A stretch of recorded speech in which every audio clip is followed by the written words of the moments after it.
Hey everybody, this is Dino Katsiametis at the Way Podcast, and I'm super excited today because I have somebody that I value a lot as a person and as a coach. Hope Bouman from Signature Strategies was my personal coach for a little while, and she is truly a walking wisdom type of a lady. So Hope, thank you. Thanks for joining us. Welcome to the show. Absolutely. I'm so excited to be here with you, Dino. Yeah, I'm so excited because you are always pretty just kind of like low key about everything. And every once in a while you kind of like zing everybody with something super knowledgeable. So I'm hoping in today's show that you're going to speak wisdom here for everybody to learn from. Absolutely. I'd be more than happy to. I've got a mound of information. So I'm always kind of thinking, is it too much information? So whatever you want, you got it. All right, cool. So very simple. Okay. Who are you today? Okay. Then we're going to go back to day one when you first started. All right. We won't date you by asking the year. Thank you. Unless you want to. And then we're going to walk through your journey, hitting all the major milestones so everybody can learn from all of your past experiences. So who are you today? Today, I am a CEO and owner and founder of Signature Strategies Coaching. Signature Strategies Coaching was actually launched in 2019. And I'm a professional coach, primarily in the mortgage banking industry. I focus tremendously on leadership, sales, business development, market share growth, a lot of mental fitness in there. And that's what I do. I focus a lot. I work with a lot of different industries, a lot of different companies. Primarily, a lot of it is in real estate finance and real estate mortgage banking is what I'm doing. And enhance on mental fitness. Mental fitness, I think that everybody had to really rebuild that muscle in 2023. And it's something we should always be working on and building on mental fitness. And that is basically reinventing yourself on a regular basis. Always learning, and always building yourself in that type of thing. It was really interesting in 2023. I have clients that had been in the business for more than 25 years or 30 years, and they had to go out and get business. They didn't have to go out and build relationships. They didn't have to go out and sell and grow their business. And there was a little bit of a resentment going on with some of those people, basically saying, I have been in this business for 25 years. Why should I have to go out and rebuild my business? And that was kind of the name of the game in 2023. So it was really kind of interesting. That mental fitness was the very first thing that I did as their coach was to get them to recommit. Do you want to be in this business? And also is what are the alternatives? Are you really ready to step away? Because if you are, we can work on that too. Sure. So it was really a lot about recommitting to a business, and then doing what was needed to do to rebuild those muscles. So I really love that because I think it's something that a lot of people don't really contemplate. But okay, let's say you don't want to be in this business. What are the alternatives? And I know just in my own personal experience, 2008 was devastating, right? Like it hurt. Yes. And yet at one point, there's two things that I remember that were really influential. One was, what would I do if I wasn't doing this? And how much money would I make? And I got to say, it's like, even in my worst year, I was still making more money than what the majority of people working crazy hours were making, right? So that was super important. And then the other one is, if I'm not doing something and I'm not doing well, I took a look around and I realized there was others that were crushing it. And that was my own fault for just allowing myself to slip into this little abyss, right? And wallow in my own pity. But yet somebody else was crushing it. So I had to have this conversation with myself, right? Mental fitness. Yes, sir. And I told myself, be that person. Always be that person. And I remember I just woke up one day and was like, that's it. I don't care about everything I just went through. I'm going to go after what I want. Yes. And just like that, everything started. That is mental fitness. Yeah. That is right there, is making that decision and making that commitment. 100% commitment, 100% investment. and 100% focused on the future.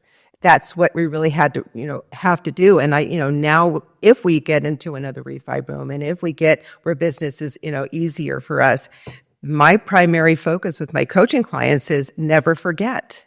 We are not going to start dropping all of our disciplines, all of our strengths that we've built to work so hard, all of the relationships we've built, all of the best practices that we've incorporated into our business. We can't forget that. Yeah. So that's going to be my biggest job, is making sure we stay on point so that, they can bulletproof their business no matter what happens in the market. So speaking of disciplines, how important is it to have like a morning routine? Incredibly. Absolutely. Absolutely incredible. I mean, you have to, if you're not getting centered yourself and grounding yourself before anything in the day, you're really basically kind of running around in the ethers, right? Yeah. And you're at the effect of the world as opposed to you're being intentional with the world. So I have a daily discipline that I've had for years. And, even if let's say if I have a 7:30 breakfast meeting, that means I'm getting up at 4. Because the daily discipline still has to happen. So it's up normally, traditionally, I'm up at 5:30. I read for a little while. I do my workout. And then I go upstairs and I do a meditation. And I meditate for traditionally, I'll say 15 to 20 minutes. Part of that meditation is a breathing exercise. And the breathing exercise I've really fallen in love with, and it's something I started doing this year. And the reason why is because it really kind of gets the brain going and all the brain cells going and your body going and that type of thing. So it's really very inspiring and motivating. And then I ground myself because I'm kind of speaking really well. And then I get dressed and I start my coaching day. Yeah. I got to say, you hear about people doing breathing exercises and doing all this stuff. And I've always had a morning routine, but it's always been a little bit more of I'm going to work out, I'm going to sweat, I'm going to do something. And I guess this, happens with age, but all of a sudden I start thinking about breathing. I start thinking about stretching. I start thinking about all these things. I'm just like, getting over 50 really changes things. It really does. But when you really read up on just breathing, right, and doing some of these like meditation and various things, it is something, if I could look back, I'm just going to give you some wisdom here. If I could look back and talk to my younger self, I would say, start looking into this now and start doing it now. The meditation and the breathing it really is, and it releases issues. I think is the best way to say it for me. It releases the issues that you have and allows all the positive to come in. So highly recommend it. Mm-hmm. Absolutely. I have a client in Canada, and he's going through a major partnership change where he's restarting his brokerage in Canada, and he's had to let go of the old partner, and it's just like this really high anxiety environment for him. And every time I talk to him, he's completely out of his mind, stressed out, and I ask him, Are you doing the meditations that I sent you? Are you going for a walk? He says, no, I'm not. And I said, you got to promise me that you'll do it. It's 10 minutes of your day. Yeah. Just kind of get yourself centered. And I can't tell you how much it's done for me. It really has been something that I am committed to, devoted to. And, I think it keeps me centered. Yeah. Cool. Yeah. All right. Let's go back to day one. Okay. Oh my goodness. How old were you when you started in the mortgage business? And was it the mortgage business? It wasn't. Okay. It wasn't the mortgage business. It was, I kind of bounced around, I was in West LA, and it bounced around, and a recruiting company said, go to this company and go and interview. And I said, well, what's the job for? And we went to this whole thing, and I went to this holding company.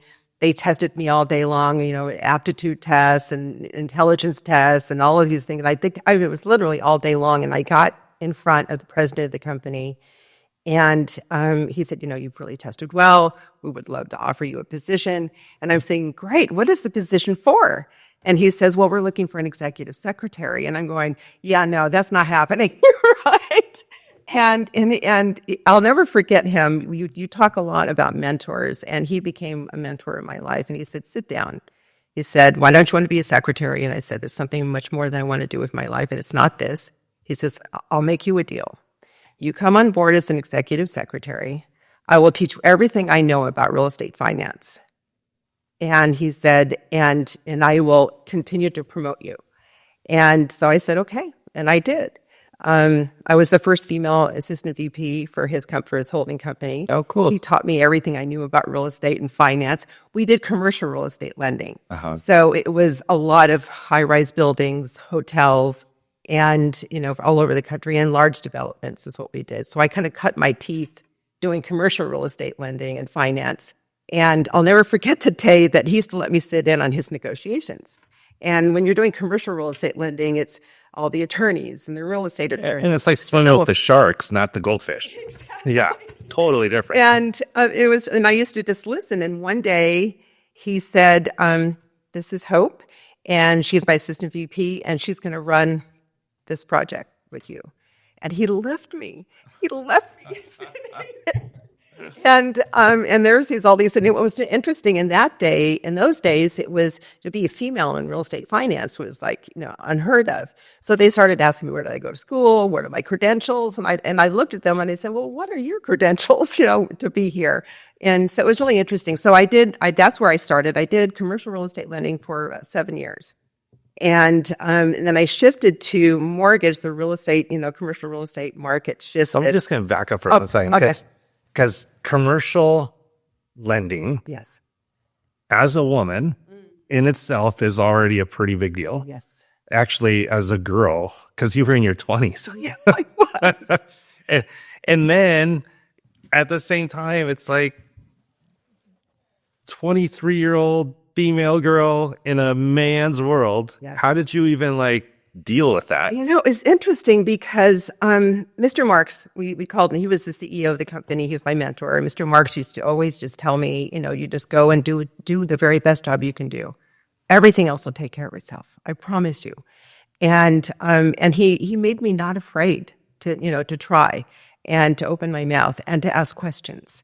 And so that was, he just gave me a lot of support to do that. And it was scary. I mean, it was incredibly scary. I felt, I used to dress very, very masculinely, so that I wouldn't look like a girl, and I would pull my hair back and try to look as masculine as mean as you could. Right, exactly. And it was just really funny that I didn't realize my feminine power until much later in my career. So let's talk about that, because I got to tell you, over the years, I've had female originators, loan officers, that try too hard to be men or act like it, and it's just it's almost repulsive. It is in the way they do it, right? The female power, I wish they could just lock into that and learn the power of it, because it's so much more powerful. Yes. To all the women out there, talk to them right now. Tell them what they need to do. It's really kind of staying in your own. And I learned that, Mr. Marks used to say, he says, you're a female, be a female. And, and that's what I started doing. I started asking questions. I dressed a little bit differently, not a lot differently. I was in a corporate environment, so not a lot differently, but a little differently. And I think that it was interesting. I was working with an attorney on a major project, and he happened to also be my finance professor at UCLA. And I had taken his classes with him. He was incredibly intimidating. And now I'm in negotiations on a major transaction with him. And I looked at him, and he was kind of really, Mr. Marks always told me, know what points you're going to give on and know which ones are non-negotiable before you even walk in the door. That's what he used to tell me. So I did that. And so I gave on the things that I was willing to give on, and this attorney kept pushing on me, and as far as getting more and more. And I looked at him and I said, Stanley, you need to stop being an old woman about this. I mean, it just deflated him. It's just, and he called me up later and got very angry with me for saying that. But I didn't. I said, but it was really interesting that I just kind of started, being myself and being more myself. And I think that, we as women, I think we don't have to, bulldoze. I think that we're kind of taught to bulldoze if we're going to be in that environment, but we really don't. We really don't. We just need to be smarter than the average bear, maybe, and embrace everyone, men and women, and appreciate that. The way I like to describe it, a man who's being an asshole is just an asshole. Yeah. I don't understand why a woman is trying to be a man who's an asshole. It's like there's no benefit in it whatsoever. There is man or woman. There isn't. There really, really, truly isn't. And the more comfortable you can become with who you are and what you're about, the better off you're going to be in every arena, in any arena. All right, so let's get back to your journey now. Okay. I want to hit all your milestones. Like, what was the next thing that happened that really like pole vaulted you? Okay, so commercial real estate lending, SNL. I mean, the commercial real estate business kind of went away. I had to reinvent myself, and I had to find something else. And I had a girlfriend that was a DE underwriter. She had a processing company in Calabasas. And I was already a broker. I already had a broker's license. And because I was always educating myself. And she said, Hope, she said, you should go into wholesale lending. She said, everybody in the West Side. Everybody knows you. I can package and process your every single file. I'll get you approved with all the wholesale lenders. And we'll just do that. And I said, okay, I'll dip my toe in. It was a big culture shock for me because my minimum loan was $25 million when I was doing commercial real estate lending. And then I went to, and I said, well, how much do you make? You make 1 point in your maximum loan. So I had to really figure that one out. But I ended up loving it because I got to work directly with people that I love. I was making a difference in people's lives, which is what drives me every single day, still does. Yeah. And I was good at it. And I literally all I did was hang my shingle. I just kind of told all of my attorneys and all my CPAs and all of my alumni, and all the rest of it, hey, I'm doing this mortgage banking thing. And I started as a broker. And then you learn that the real estate agents double app you, and the real estate agents, if they don't know you, they're going to have you double apped, and all of that kind of came in. But I think my experience in my commercial real estate lending and my negotiation skills, and maybe knowing who I was, I would call my clients, and most of my clients were affluent clients. They were all in Malibu, Westwood, Brentwood, Beverly Hills. And I had a friend who was in title business, and he would call me and tell me if somebody was double apping or pulling title and that type of thing. I didn't have all the technology. I had to have friends that told me stuff. And so I would call the client and say, look, I am just not in the business to be working on a transaction that I may or may not close. I understand that you're double apping. Certainly your prerogative. So what I'm going to do is I'm going to put your file on the back burner. I'm not going to work on it. When you'd made a decision and a commitment, let me know. And they would say, my realtor told me to do that. I'm canceling the loan. Don't do that, that type of thing. But I think it takes a long time for people to come to that, to say, it's not okay to double up me. It's not okay. It's not okay to rate shop me. Are you kidding me with that? So 2 words come to mind when you're saying all that, right? It's not okay. So what is it? It's self-respect. Yes. Right? You're not going to say, absolutely, go ahead and then fight for their business. No, I'm not going to work with you if you're going to do it. Exactly. We have an agreement. Yeah. We have an agreement. And I think working with affluent clients, they own businesses of their own. So they understand that. They aspire to that. And they respect it too. Yeah. Yeah. So started as, went into mortgage banking, did the brokerage, loved it. And in those days, being a broker was super fun because, you'd close your deals, and on Friday, you'd just go to the wholesalers and pick up a check. Do you remember that? It was Newsflash. Okay. It's still that way. Is it really? It's so much fun. And you get paid right away. Oh my God, come on. that's so cool. Faithos Lending is hiring. That's so amazing. I didn't know that, but that was so much fun. I love that. Yeah. Because I was in West LA, I had a lot of entertainment clients. And so I knew a lot of entertainment attorneys and real estate attorneys and that type of thing. So I did very well, and I decided that I wanted to stay in this business. And the one thing that I did learn was, as a broker, if I'm not doing volume, I'm not getting the best pricing. And so I decided to start interviewing mortgage bankers. And I interviewed with Countrywide. I interviewed GMAC, a few of them. I went and interviewed companies. And the regional manager for GMAC was somebody who I'm still friends with. And she said, "Oh, we love jumbo loans." And absolutely come on board. So I did. And I came on board with them. And all of my agents were all saying, "I don't know about jumbo," and that type of thing. And the thing is that it turned out they didn't like jumbo. But I was glad that I went there because I learned my business. I mean, as a broker, I handed everything off to my girl, to Sandy, and she packaged, underwrote, packaged, and submitted and everything. So I really didn't know guideline. I really didn't. I knew pricing and I knew the market. I knew how to talk that, but I didn't know my business, as an advisor. Yeah. And so at GMAC, you did, because at GMAC, you had to be DE certified, or DU certified, which means you would go and sit somewhere and they would hand you a stack of files and you would have to underwrite them. And I got a whole new respect for first underwriters, for our operations teams, for our underwriters. And also I learned my business. Yeah. I learned what I was doing. And so GMAC's not a place to do jumbo loans. They just don't like them. It wasn't their niche. And so I started doing Jaffa loans, Cal Happle. Oh, sorry. So I went from doing these jumbo loans, average loan size $1.7 million, to doing these Jaffa loans. And what was interesting about that was GMAC paid you 1 point on the origination, and then they paid you 3.25 on the service release premium. So I was making 4.25 on every little $400,000 Jaffa loan I did. No kidding. Yeah. So I'm saying, okay, well, I'll do this. And I think it really kind of points to, obviously kind of reinventing yourself all the time, not saying I'm going to leave GMAC because they can't do jumbo. What do they do well?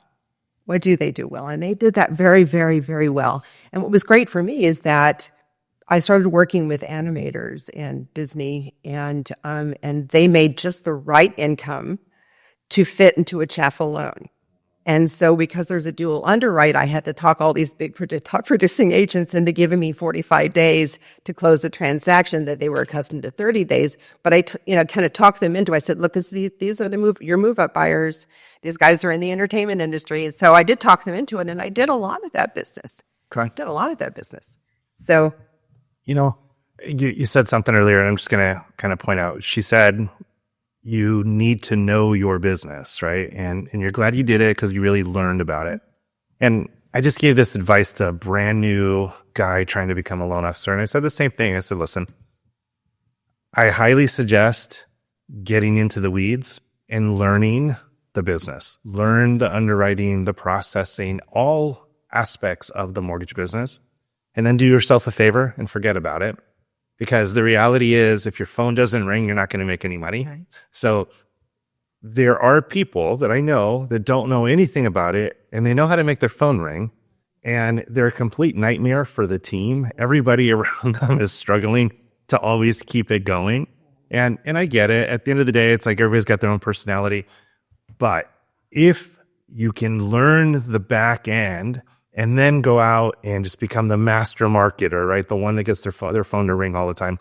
You'll make a lot more money. Your team will be a lot happier because you're not going to be throwing a bunch of junk into the system that doesn't work. You're not going to be saying you can do things to people that aren't doable, right? But at the end of the day, all this back end stuff is great, but if your phone doesn't ring, you don't make any money. Yeah, it's very true. And I kind of think, and tell me what you think, Dino, but I kind of think the days of not knowing your business, not knowing not knowing what you're doing are kind of gone. The idea of just let them handle it, just let everybody else take care of it, just go and get the business. And I'll tell you why. I have a client who has a loan officer that had made a mistake, and he, obviously was bringing on this business, and he was, was making his phone ring, and he was, they were like so happy that he was doing all this business, and he made a major mistake just because he didn't know guideline. The second mistake that he made is he blamed it on ops. Yeah. And then when he blamed it on ops, he kind of hurt the company the name branding of the company in that market area. Yeah. And so I think that we do need to know what we're doing. And when she asked me to coach him a little bit. And so I told him, I said, first of all, you need to take 100% responsibility in your business. If this is your business, being your business. And if you don't know, just ask. Yeah. Just ask. If you don't know, just ask. There's nothing wrong with not knowing. So I think, yes and no. Like I said, I think you should. But I do know people that have been very successful that don't know anything about the back end of the business. And I think it's doable. But there's two type of people when it comes to that. The one doesn't take any responsibility, always needs somebody to blame, and things are always going wrong. That's not the right way to do it. I think the right way to do it, just every once in a while say, I don't know, but let me find out for you. Yeah. Call your team, call the person that knows. Find the answer before you say you can do something and then you mess everything up, right? Yes, exactly. That's so true. I don't expect everybody to know their business like an underwriter would. In fact, I would prefer that, that they don't really need to know, but they do need to know what they're talking about. And if they don't know, to just be willing to say, I don't know, but let me get that answer for you and I'll call you right back. Yeah. Or I'll call you before 2:00 and just make sure that you do. Yeah. Make that call back. Yeah. So, gosh, I didn't realize you had jumped around so much. So commercial, broker, banker, right? But not big bank yet. You were wholesale bank. Wholesale banking, yeah.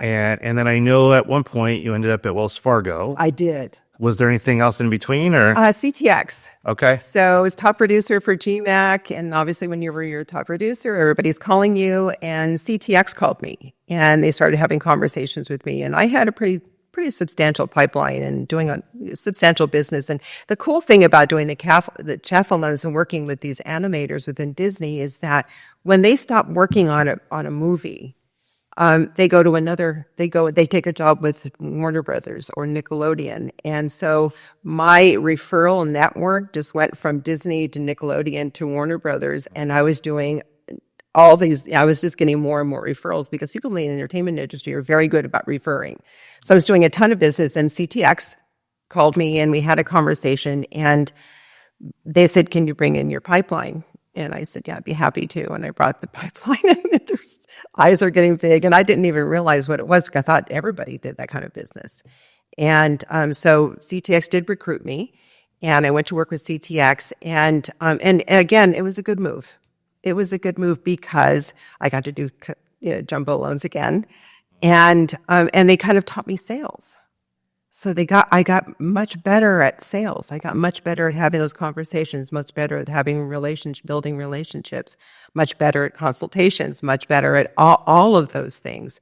The one thing that they didn't tell me is they said, when you go from one company to another, oftentimes your real estate agents are going to hang back. They're going to look you in the eye and they're going to tell you, absolutely, Hope, we're right behind you, right? Yeah. And then they will always hang back for 6 to 9 months just to see if everything's okay. So they told me to do the right thing. And they said, just every time you talk to them, tell them how amazing it is and how great it is. And he says, and that curve will, shorten. And it did.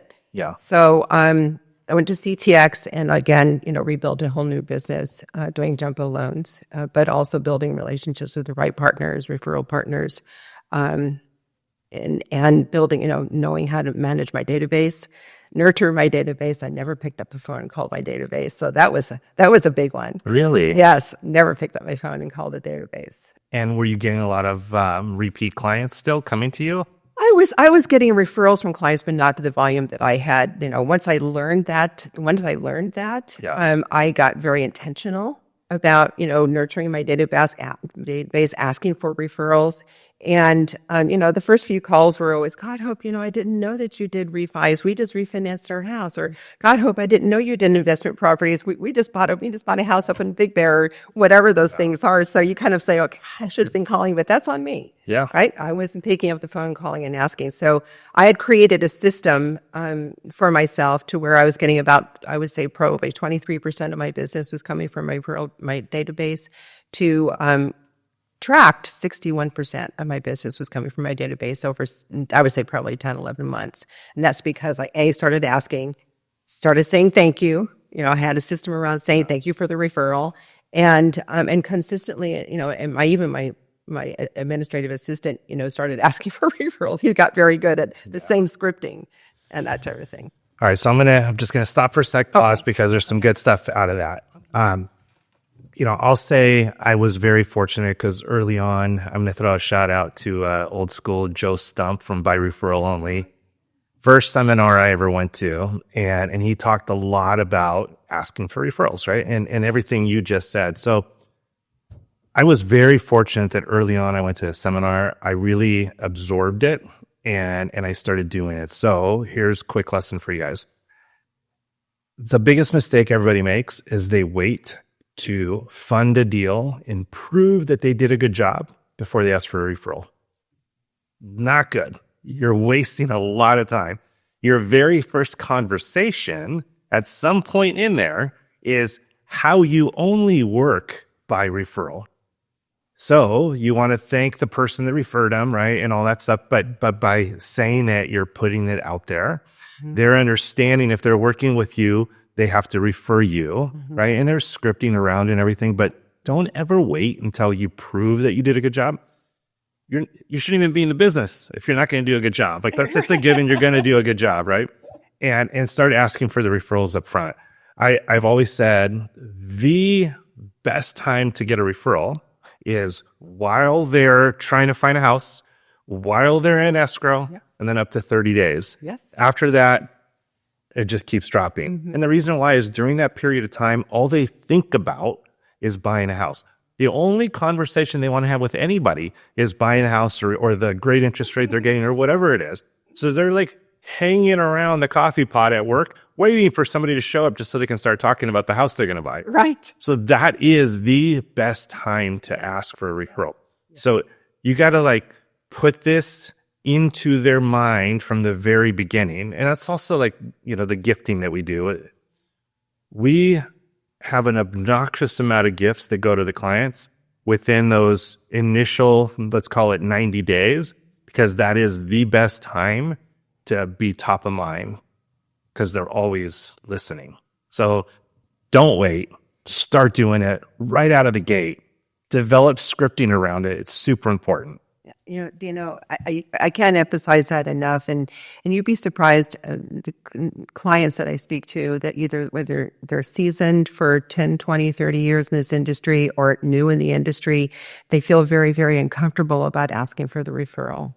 And they'll tell me, it just feels right. It feels uncomfortable. And I think that what happens, or what I coach with my clients, is that, it's only uncomfortable because you don't know what to say. Find a script that is comfortable for you, that feels like you, that is innate to you, that just keeps, rolls off your tongue, and you'll do it much more often. Yeah, and be worthy of it. I mean, if you don't feel worthy of a referral, then I guess it would feel uncomfortable, right? But feel worthy. But also, you don't have to say, give me the 5 names of the people that's stupid. I've never done that. I don't ask for referrals like that. I more or less, there's a tagline that always says, we appreciate your referrals, right? But in the scripting that I have, and it's a natural way of talking. It's not a script. It's not me asking them for a referral. It's just, this is how I work. We don't spend any money buying leads or advertising. It's people. I've been very blessed. People just keep referring me all their friends and family and coworkers. That's it. I say stuff like that all the time, and that's what gets me all the referrals. So just do it in a way that, first, you're feeling like you deserve it, and 2, in a way that suits your personality. And I hope your personality isn't, here's a pen and paper, just give me the 5 names. That's stupid. Yeah, don't do that. Don't do that. Definitely don't do that. And mine was my business is by referral only. If you know someone in the market, I'd love the introduction. And I just kept saying it. It became a DNA for me. And I just said it all the time. Yeah, it's pretty simple. So curious. I know one of the challenges a lot of people have is how to go out and generate new business if you don't advertise, right? So there's real estate agents, financial planners, CPAs, right? Attorneys, all these different people. But let's just stick to real estate agents right now. Because at the end of the day, I do think, I mean, let's face it, they're out there hunting for our food every single day.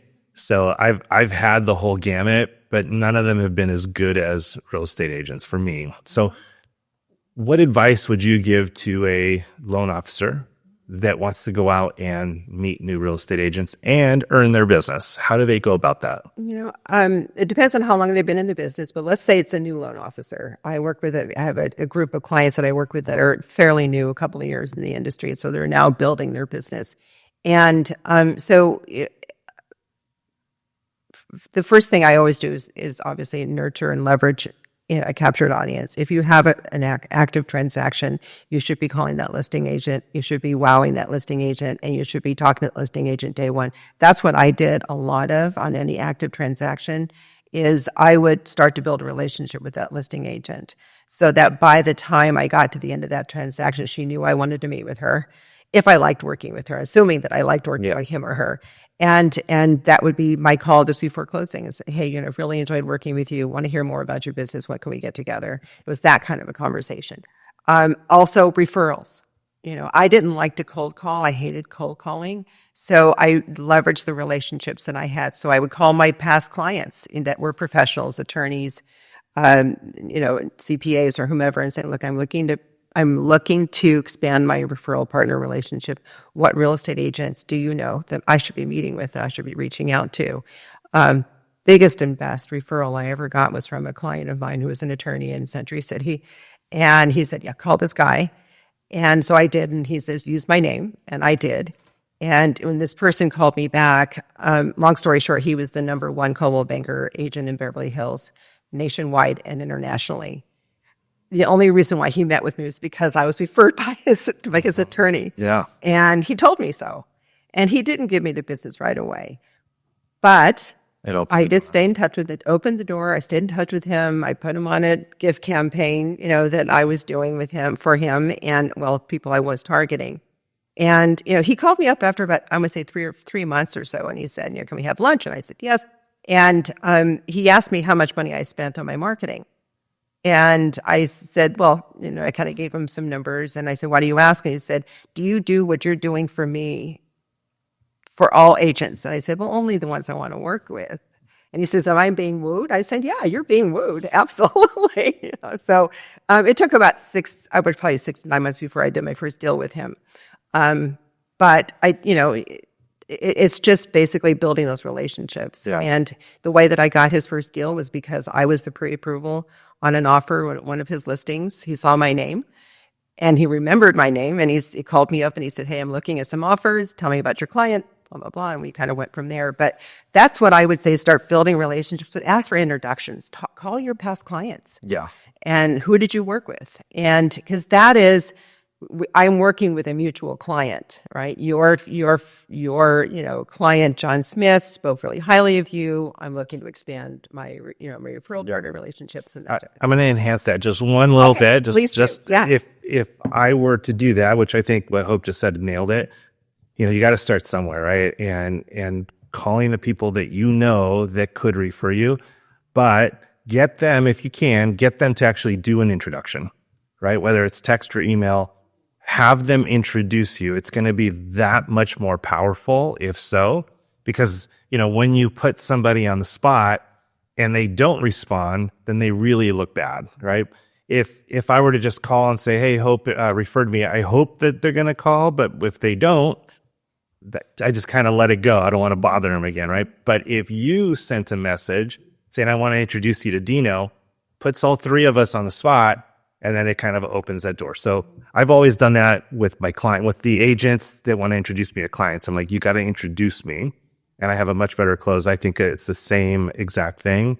If you're trying to meet agents to give you business and you're asking one agent to refer you to another or a past client to refer you, that's a good way to go. I love that. I love that introduction because I would obviously drop their name And it was always in different markets, and you have to be aware of, like when I was working a lot in Beverly Hills, I would ask for agents to refer me, and what agent do you know in Studio City, for instance, that I should be talking to, so that I wasn't going to be in their market, and not a competitor, right? Yeah. And that type of thing. So I'm gonna throw this out too, and it's got no merit. Okay. Because it never worked for me. Open houses. Gotta go to open houses. I've never gotten a deal out of an open house before. But I have to say that there's something about it. It got me out of my comfort zone. It got me to do something I didn't really want to do. It sharpened my skills. And I kind of feel like God said, okay, you're worth it. You're worth it now. Let me just give you a deal. Because every time I did it, I never got a deal from what I did. But all of a sudden, randomly, I got deals. Yeah. And I almost felt like it was like I was being rewarded for doing the hard thing. Even though it didn't come from there, it came from somewhere else. So all I'm saying is do the hard thing, because somehow, some way, even if you don't get a deal, it'll benefit you because you did the hard thing.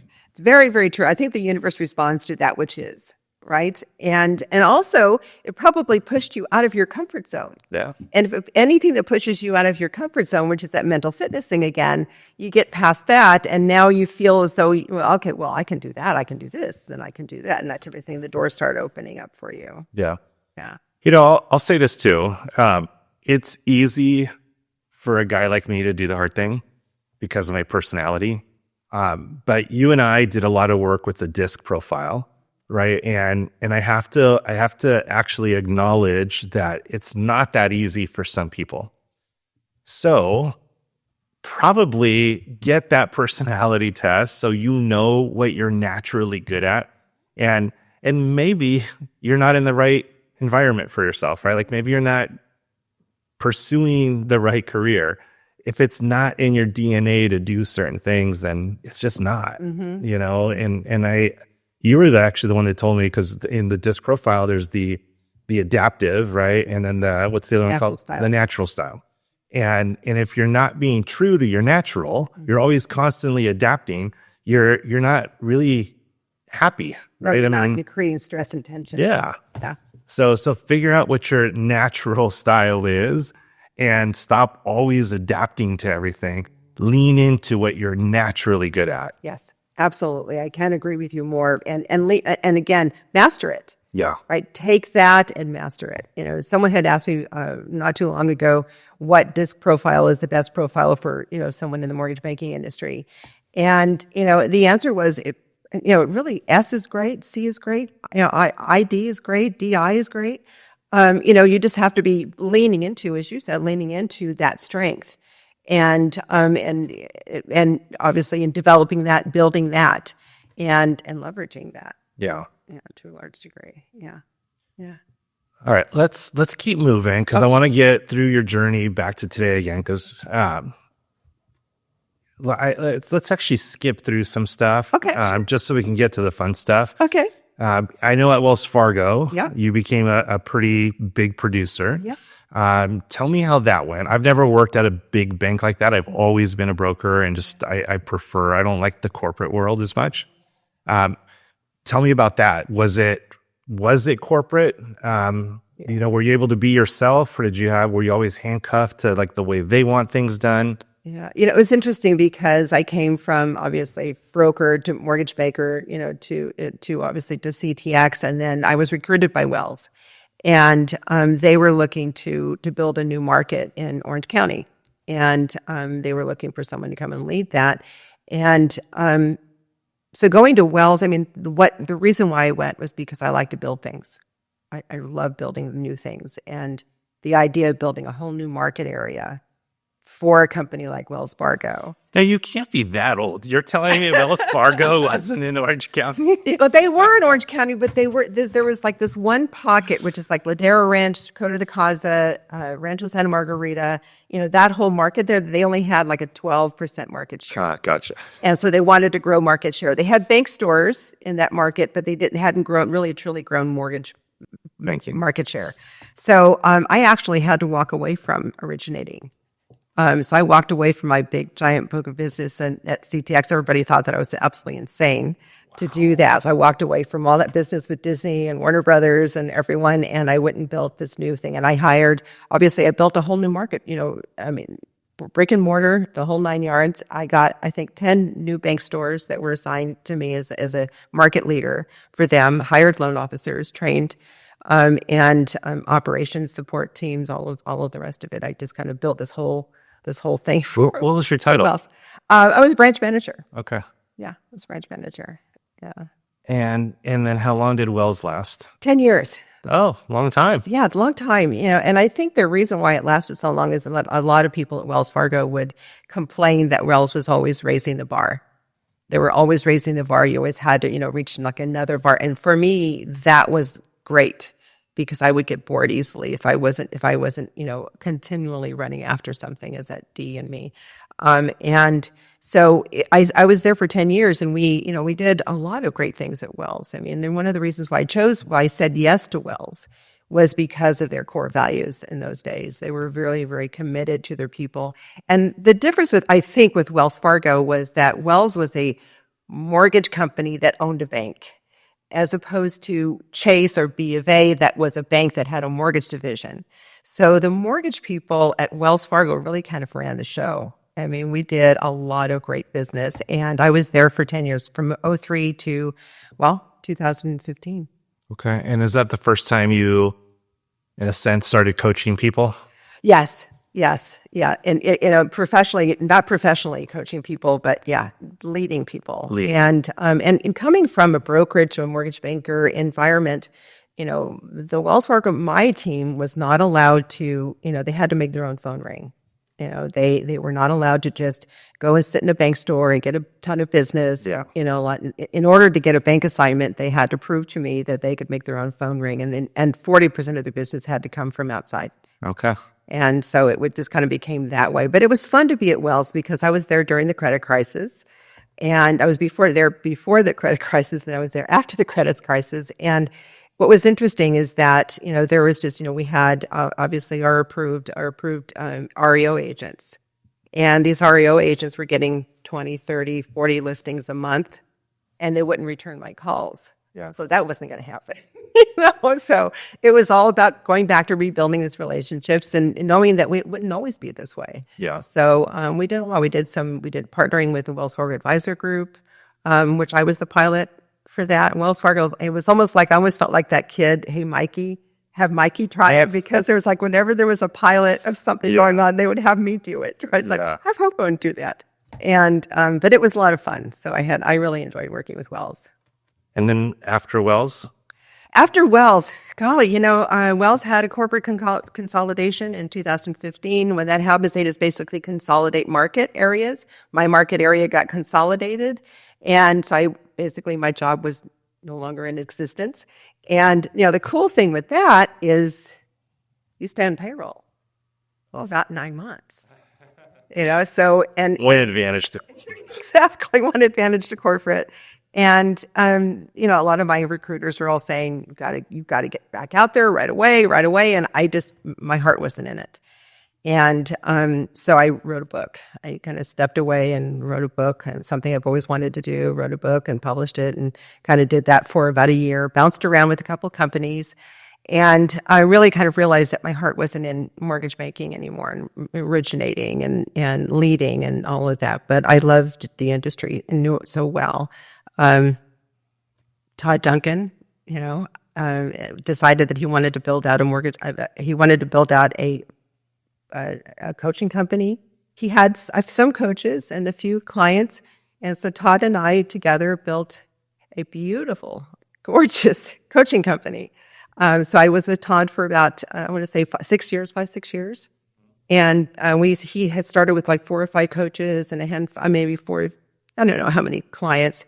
And we kind of took it to 30 coaches, 25 to 30 coaches. Todd trained and certified all of those coaches, and a couple, 200-300 clients. And we had a great time doing it. It was so much fun. Yeah. So, which is where we met. Yes, which is where we met. Yeah, which I value tremendously. Absolutely. So after all these years and now you're in coaching, right? So what's the best advice you could give your younger self? Oh my gosh. Best advice I could give my younger self. Never give in to your limitations or your self-imposed limitations or your beliefs and limitations. The world truly is your oyster. I like that. Yeah. That's good. And if I picked you up, dropped you off somewhere in the United States where you didn't know anybody, and you had to go out and start hustling loans, how would you do it? Well, I had to do that a couple of times. I've gone into new markets. I didn't know anybody in Orange County when I came here. So I think it was find out who's who. You know, I would interview title people. Who's who? Who's worth their salt? Who should I be talking to? I would also, get involved with the right organizations, high profile things. I always got involved with the board of realtors. But I didn't do back office things. I always did, got involved in committees that were high profile, that I was going to be out and seeing a lot, building presence. And also find out who the business owners are, find out who the CPAs are and, that type of thing. And just really kind of learn to start talking to people. I mean, my friends always tell me that I'll talk to anyone, and I will. I come from a large family, and my father always taught me, if you go to an interview, don't not talk. If you go to an interview, talk. Just tell them about yourselves and don't give them one-word answers. So I kind of learned to talk. Yeah. And I like asking this question, but you've already done it. So if you were to write a book, what would the title be? Which you've already written a book. So what's the title of it? So my book is called Shoot for the Moon, and I published it in 2015, shortly after I left Wells Fargo. And I'm actually working on another book, and it's called Changing Lives. And Changing Lives is really focused on an inspiration. I would like for it to be a mission. I would like for it to be something that everyone embraces, and that is to change people's lives. It's like what you're doing. You're changing people's lives. You're teaching them, an opportunity and a way to do something, to be themselves and to be the very best version of themselves. That's changing people's lives. What we do as mortgage originators, we are changing people's families' lives, children's lives, and we're helping them to build wealth through real estate. I really want to get into that and have a movement created to where, we everyone we talk to and everyone we touch is changing someone's life, taking ownership of that. I like that. I mean, it's not for everybody. I know for me it is. I have a desire to change lives. I have a desire to change the mortgage industry, and have it be the way lending should be done. Yes. Unfortunately, during various times, the refi booms kind of bring out, I think, in a lot of people, the bad, because it's just quick money. And there's a lot of unscrupulous things that people do. And it's a shame because we have a great industry and it should be a career, not a job for people, all right. Next question. I agree. Is there a book that has changed your life or that you highly recommend? I think professionally, the two. High Trust Selling was obviously a game changer for me. Good to Great, obviously. Love that book, yeah. That was Wells Fargo. So we kind of gotten really embraced in that. I want to say that one of the books that came to mind when I was thinking about this was The Traveler's Gift by Andy Andrews. I don't know if you've ever read it.